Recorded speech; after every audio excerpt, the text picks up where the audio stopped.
नमस्कार विद्यार्थी मित्रों। पिछले दोहों में हमने देखा था कि कबीर वृंदा जी ने कहा है कि सरस्वती का ज्ञान का भंडार जो है वो बहुत ही बड़ा होता है। जैसे हम ज्ञान जितना बांटेंगे उतना ही हमारा ज्ञान का भंडार बढ़ता जाता है।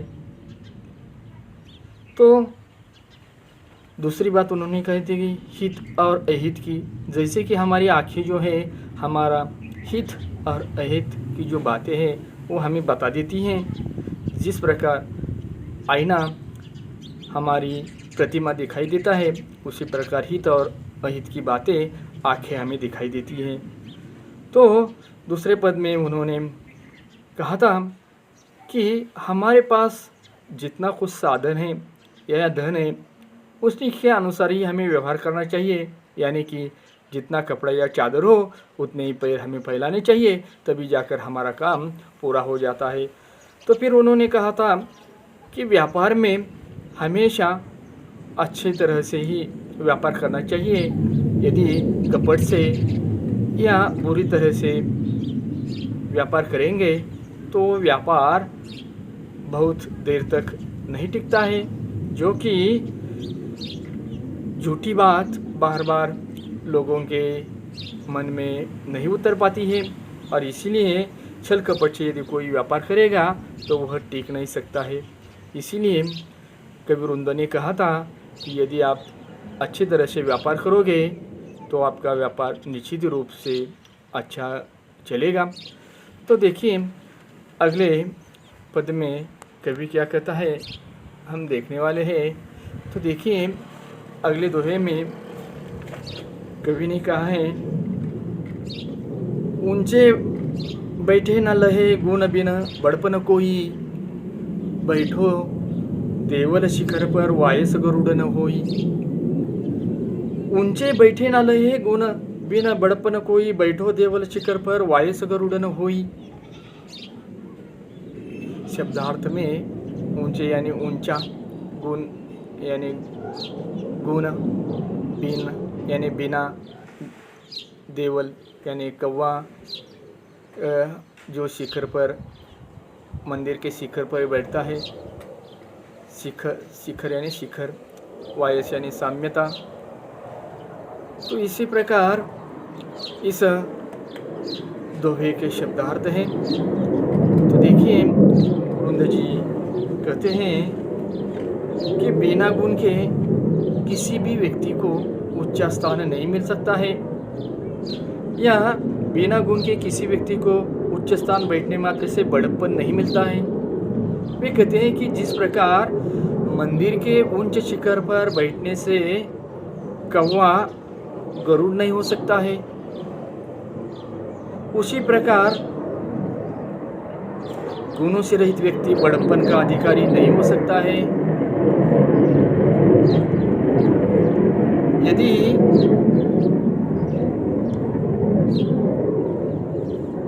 गरुड़ पंछी जो होता है वह ऊंची उड़ान भर लेता है, उसी प्रकार कौवा कभी ऊंची उड़ान नहीं भर सकता है।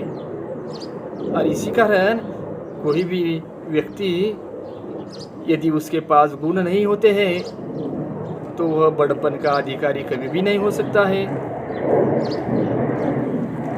तो इस समय काव्य सौंदर्य में हम देखेंगे कि ये दोहा जो है ब्रज भाषा में सरल और सहज है। अतिशयोक्ति अलंकार का वहाँ उपयोग किया गया है। अब अगले दोहे में कवि क्या कहते हैं हम देखेंगे। तो अगला दोहा इस प्रकार है, उद्यम कबहु न छाड़िए पर आशा के मोद, गागरी कैसे फोड़िए उन्यों देखी पावे। उद्यम कबहु न छोड़िए पर आशा के मोद, गागरी कैसी फोड़िए उन्यों देखी पयोद। तो इसमें जो कठिन शब्द है वो इस प्रकार है, उद्यम यानी परिश्रम, कबहु यानी कभी भी, आशा यानी आशा, मोद यानी प्रसन्नता में, उन्यों यानी आकाश में चमकते हुए, प्रयोद यानी बादल।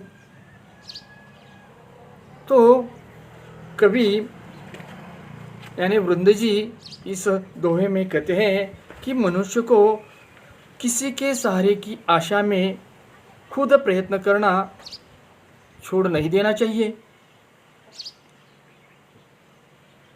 क्या बादल गिर जाने पर उससे मिलने वाले विपुल जल की उम्मीदें में कोई पानी रखने वाला अपना घड़ा फोड़ देता है, या जलपात्र या गगरी फोड़ देता है, फेंक देता है? ऐसा कभी नहीं हो सकता है। इसीलिए सभी मनुष्यों ने अपने जीवन में या अपने संसार में किसी की सहायता मिलने की आशा नहीं करनी चाहिए। खुद प्रयत्न करनी चाहिए, प्रयत्न करना छोड़ नहीं देना चाहिए। यह बात कवि ने इस दोहे में कही है। तो ये दोहा जो है ब्रज भाषा में है। तो अगला दोहा हम देखेंगे कि अगले दोहे में कवि क्या कहते हैं। कवि कहते हैं, कछु कही नीच न छोड़िए, भलो न वाको संग, पाथर डारो कीच में, उछरो बिगारे अंग। फिर से देखिए, कछु कही नीच न छेड़िए, भलो न वाको संग, पाथर डारे कीच में, उछरी बिगारे अंग। इसमें जो कठिन शब्द है वो हम देखेंगे। तो कछु यानी कुछ भी, छेड़ी यानी मत छेड़ो, वाको यानी संग,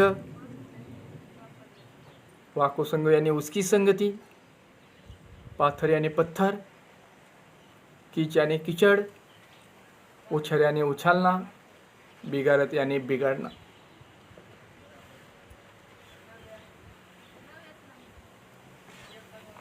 तो इस दोहे में कवि कहते हैं कि नीच अर्थात बुरे आदमी को कुछ बुरा भला कहकर छोड़ना नहीं चाहिए, क्योंकि यदि हम उसे बुरा या भला कहते हैं तो वह भी हमें कोई बुरी बातें बताता है। जैसे कि कीचड़ में पत्थर फेंकने से कीचड़ की गंदगी हमारे ही शरीर पर आती है, उसी तरह बुरे आदमी को कई कह गई बातों को बदले उसके द्वारा कह गए अपशब्द हमें सुनाई पड़ते हैं। वह हमें बुरी बातें कहता है और उस बुरी बातों को हमें सुनना पड़ता है। तो इसीलिए इस दोहे में कवि कहते हैं कि बुरे आदमी को कभी छेड़ना नहीं चाहिए, क्योंकि उसका परिणाम उल्टे हम पर ही होता है, उसकी बुरी बातें हमें ही सुननी पड़ती हैं। तो इस प्रकार इस दोहे में वृंद जी ने कहा है। काव्य सौंदर्य में ब्रज भाषा में ये दोहा है, अर्थांतरन्यास ये अलंकार है। तो देखिए अगला दोहा हम देखते हैं। अगले दोहे में कवि कहते हैं,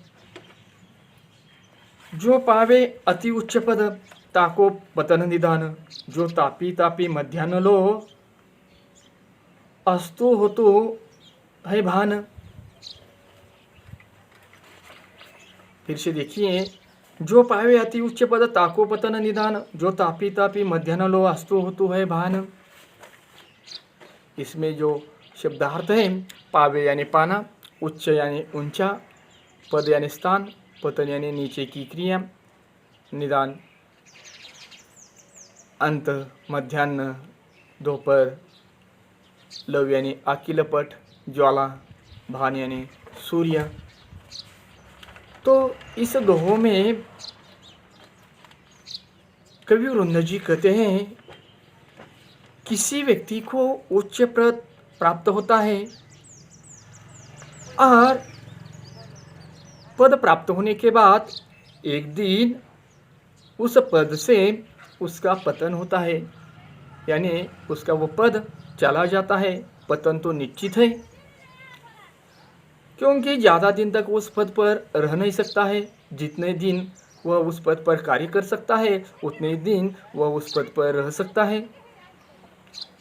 और इसीलिए कवि ने कहा है, जिस प्रकार मध्य का जो सूरज यानी सूर्य जो होता है वह अपने तपन से सभी को तपता तो रहता है, परंतु जैसे ही शाम हो जाती है, संध्या हो जाती है, तो उस संध्या में उस सूरज को अस्त होना पड़ता है। और जैसे ही संध्या के समय हम देखते हैं कि सूरज की तपन कुछ भी नहीं होती है। तो इससे कवि वृंदर जी कहते हैं कि मनुष्य चाहे कितने भी ऊंचे पद पर जाए, उस पद का उसे गर्व या अहम नहीं होना चाहिए, क्योंकि एक न एक दिन उस पद से वह निश्चित ही रूप से पतन पाने वाला है। और इसलिए कवि कहता है कि मनुष्य को अहम या गर्व नहीं रखना चाहिए। तो इस काव्य सौंदर्य में ब्रज भाषा में ये दोहा है, इसमें जो उपमा अलंकार का प्रयोग किया गया है, तो इसमें हम स्वाध्याय देखेंगे, आकलन में हम देखेंगे। कृति पूर्ण कीजिए। गुण के बिना नहीं मिलता है, क्या नहीं मिलता है? बड़प्पन गुण के बिना नहीं मिलता है। दो जैसे कि शिखर पर बैठा नहीं बैठ सकता, जवाब है गरुड़। ऊंचे पदों पर बैठे लोग का निश्चित है, क्या निश्चित है? तो उनका पतन निश्चित है। चौथा देखेंगे हम, कीचड़ पर पत्थर डालने का परिणाम क्या होता है? कीचड़ अपने ही पर आता है। तो स्वाध्याय में हम शब्द संपदा में देखेंगे, विलोमार्थी शब्द लिखिए, जैसे कि ऊंचा, नीचा, उत्थान, पतन, आशा, उदय, भला, बुरा।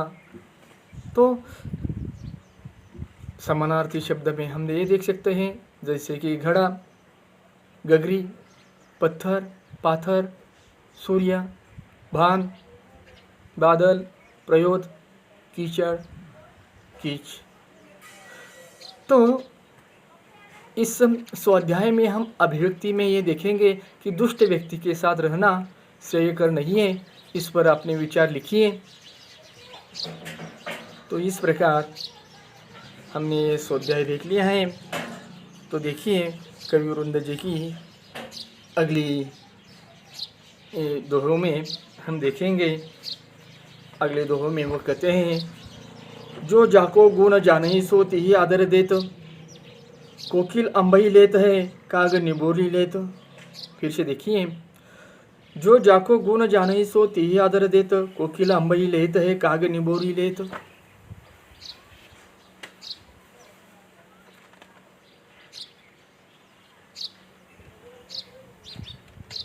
इस दोहों में वृंदर जी कहते हैं, व्यक्ति को जिस चीज़ के गुणों के बारे में जानकारी होती है, उसी तरह ही समाज उन्हें सम्मान देता है। तो उन्होंने वहाँ पंछियों का उदाहरण दिया है कि जैसे कि उन्होंने कहा है कि कोयल और कौवा दोनों पंछी दिखने में एक जैसे हैं, परंतु कोयल हमेशा आम का स्वाद लेती है और कौवा हमेशा निबोड़ियाँ ही खाता है, निबोनियाँ ही खाता है। वह कभी आम का स्वाद नहीं ले सकता है। उसी प्रकार वृंदर जी कहते हैं कि व्यक्ति के गुण के बारे में हमें जानकारी लेना चाहिए या जानकारी होनी चाहिए। यदि कोई व्यक्ति का गुण अच्छा हो तो समाज उसे अच्छा सम्मान देता है। यदि कोई व्यक्ति बुरा होता है तो समाज उसे कभी अच्छा सम्मान नहीं देता है। और जैसे ही प्रकृति ने जो चीज़ें दी हैं उसी के अनुसार उनका फल उन्हें मिलता है। जैसे कि हमने देखा कि कोकिल हमेशा आम ही खाता है और कौवा निमोनिया ही खाता है। तो देखिए अगले दोहे में कवि क्या कहते हैं, आप अकराज अपनो करत कुबुद्ध के साथ, पाय कुल्हाड़ी अपने मारत मूर्ख हाथ। फिर से देखिए, आप अकारज अपनो करत कुबुद्ध के साथ, पाय कुल्हाड़ी अपने मारत मूर्ख हाथ। इस दोहों में आवे कठिन शब्दार्थ देखिए। अकरज यानी कार्य, कुबुद्ध यानी सोच विचार कर, अपने यानी अपने, मारत यानी मार, मूर्ख यानी मूर्ख। तो देखिए, इस दोहों में कवि वृंद जी कहते हैं कि अविवेक के साथ किया गया कार्य जो है वह स्वयं के लिए हानिकारक होता है। ठीक उसी तरह कि जैसे कोई मूर्ख व्यक्ति अपने अविवेकता के कारण अपने ही पैर पर, अपने ही हाथों से कुल्हाड़ी मार लेता है।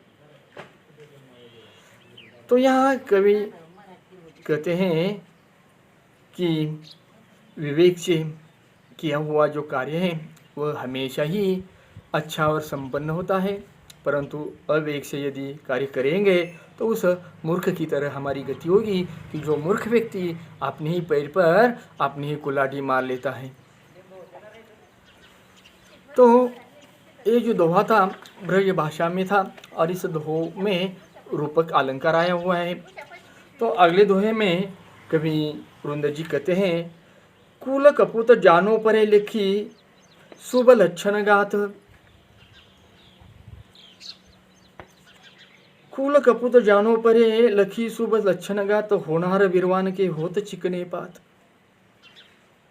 इस दोहो में जो शब्दार्थ आ गया है, कपूत यानी सुपुत्र, जानो परे यानी जान पड़ता है, लेखी यानी देखकर, शुभ यानी शुभ, लक्षण यानी लक्षण, गुण, गात यानी शरीर में, बिरवान यानी वृक्ष, पात यानी पत्ते। तो इस दोहों में कवि कहते हैं कि जैसे ही कोई छोटा बच्चा होता है, उस छोटे बच्चे के पैर पालने में देखकर ही उसके शरीर के लक्षण के हमें पता चलता है।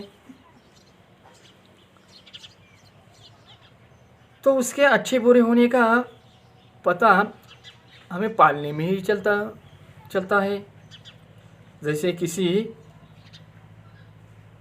पेड़ का जो पौधा होता है, उसके चिकने यानी बहुत ही सुंदर और स्वस्थ पातों को देखकर ऐसा लगता है कि वह पौधा बहुत ही सुंदर है और उस पौधे के जो लक्षण हैं वो बहुत ही अच्छे हैं, वह अच्छे लक्षण दिखाई देते हैं। उसी प्रकार कवि कहते हैं कि किसी भी व्यक्ति के जो लक्षण हैं उसके बचपन में ही दिखाई देते हैं। जैसे कि कहावत है कि छोटे बच्चे के पैर पालने में ही दिखाई देते हैं। तो इसी प्रकार कवि ने व्यक्ति के भविष्य में वह क्या बन सकता है वह बचपन में ही समझ जाता है। तो इस दोहे में जो काव्य सौंदर्य आया है, ब्रज भाषा में वो दोहा है, सरल प्रवाह शैली में वह दोहा कवि ने बताया है। तो होनहार बिरवान के होत चिकने पात कहावत को उन्होंने स्पष्ट किया है। यानी जैसे ही अच्छे दिखने वाला पौधा ही बहुत ही आकर्षक और सुंदर होता है या सुंदर बन जाता है, उसी प्रकार बचपन से ही यदि व्यक्ति के गुण दिखाई देते हैं तो आगे जाकर वो क्या बनेगा यह हम समझ सकते हैं। तो इसी प्रकार इस पद में कवि ने कहा है। तो स्वाध्याय में हम देखेंगे कि कृति पूर्ण कीजिए। तो आकलन में हम देखेंगे गुण के अनुसार चयन करता है। क्या चयन करता है? जैसे कि कोकिल आम का चयन करता है और काक निम्बोरी का चयन करता है। तो दूसरी कृति हम इस प्रकार भी देखेंगे कि अपने ही पैरों पर कुल्हाड़ी मार लेता है। कौन मार लेता है? मूर्ख व्यक्ति। तो दूसरी बात हम ये देखेंगे, कार्य बिगड़ जाता है। कैसे बिगड़ जाता है? कि कुबुद्ध के साथ रहने पर कार्य बिगड़ जाता है। स्वाध्याय में हम आगे देखेंगे शब्द संपदा। शब्द संपदा के अंतर्गत हम देखेंगे विलोम शब्द लिखिए, जैसे कि आदर, निरादर, सपूत, कपूत, शुभ, अशुभ, लक्षण, कुलक्षण। तो शब्द संपदा के अंतर्गत हम समानार्थी शब्द भी देख सकते हैं, जैसे कि समानार्थी शब्द ढूंढकर लिखिए। आम, आम, कोयल, कोकिल, काग, कौवा, खानदान, कुल। तो इस पर अभिव्यक्ति में हम ये पूछ सकते हैं कि सपूत या कुपूत के लक्षण पालने में ही पता चल जाते हैं। इस पर अपने विचार लिखिए या अपने विचार व्यक्त कीजिए। इस प्रकार वृंदादास जी ने अपने पदों में मनुष्य के जीवन में राह पर चल किस प्रकार नीति या नैतिकता रखनी चाहिए, ये बातें बताई हैं और मनुष्य को जीवन सुखमय जीने की प्रेरणा दी है।